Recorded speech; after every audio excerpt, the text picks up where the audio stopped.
Xoş gördük əziz dinləyicilər. Bir neçə vaxtdır məlumat yayılıb ki, İranda ali dini liderin öz vəzifəsini görməkdən kənarlaşdırıb. Əlbəttə ki, bunu Sepah həyata keçirdib. Sepah artıq ali dini liderin hər hansı bir qərar vermə imkanını onun əlindən alıb. Mən ümumiyyətlə düşüncəm bundan ibarətdir ki, Əli Xamneydən sonra zaten İran İslam dövləti olmayacaq. Nə olacaqsa başqa bir şey olacaq. Əgər Sepahın əlinə keçərsə, daha ciddi qırğınların və daha ciddi separatçı hadisələrin baş verməsini gözləyirəm.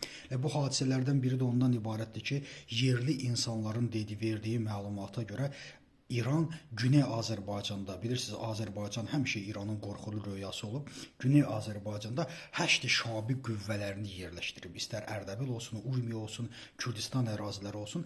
Deyilənlərə görə əlbəttə ki, bu öz təsdiqini yalnız insanların dediyi ilə tapır ki, deyilənlərə görə İranın istər Təbriz, yəni Güney Azərbaycan ərazisində 20 min, 30 min civarında həşd şabi qüvvələrinin yerləşdirilməsi, yəni ərəb militanlarının yerləşdirilməsi qeydə alınıb. Bu da ki, əlbəttə Güney Azərbaycanda hər hansı bir oyanış hadisəsinə, hər hansı bir separatçı hadisəyə görə nəzərdə tutulub.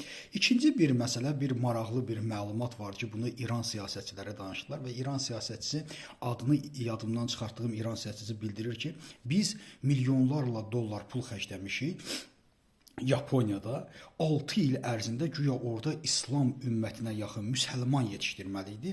Məlum olub ki, 6 il ərzində milyonlarla dollar pul xərcləməsindən sonra bir nəfər cəmi İslamı qəbul edib və o da görüblər ki, heç Yapon deyilmiş.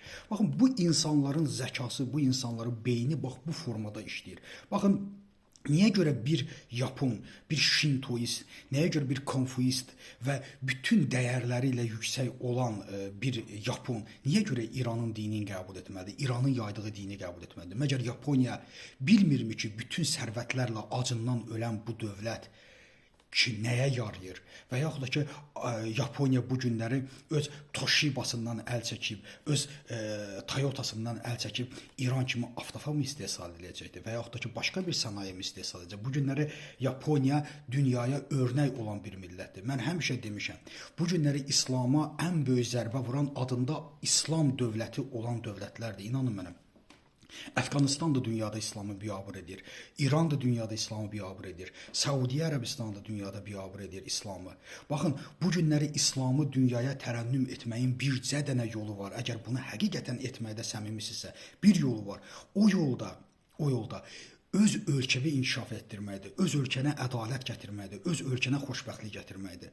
Və öz ölkənə xoşbəxtlik gətirdikdən sonra, ədalət gətirdikdən sonra sən hər kəs üçün nümunə olacaqsan, sənin dinin də hər kəs üçün nümunə olacaq, sənin həyatın da hər kəs üçün nümunə olacaq. Bu günləri Finlandiya dünyaya heç nə ixrac etmir, heç kəsə din yaymır, katolizmi yaymır, protestantlığı yaymır. Amma bu günləri Finlandiya dünyada həmişə xoşbəxtlər ölkəsi kimi birinci yerə çıxır. Nə idi bu o?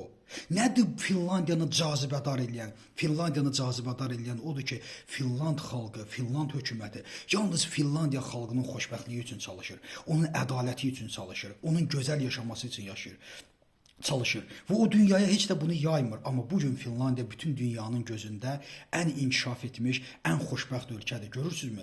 Ölkənizi inkişaf etdirin, ölkənizə ədalət gətirin ki, sən ölkən nümunə olsun dünyaya. Sən bu günləri öz xalqını qırmış bir xalqsan, İran dövləti, İran hakimiyyəti. Sən öz xalqını inqilabçı adı ilə öldürmüş bir xalqsan və hər dünyada səndən böyük sərvəti olan ölkə yoxdur. Amma sən acından ölürsənsə, sənin xalqın acından ölürsə, sənin öz xalqın artıq İslam öz cazibəsini itiribsə, niyə görə Yaponiya üçün sənin dinin cazibədar olmalıdır?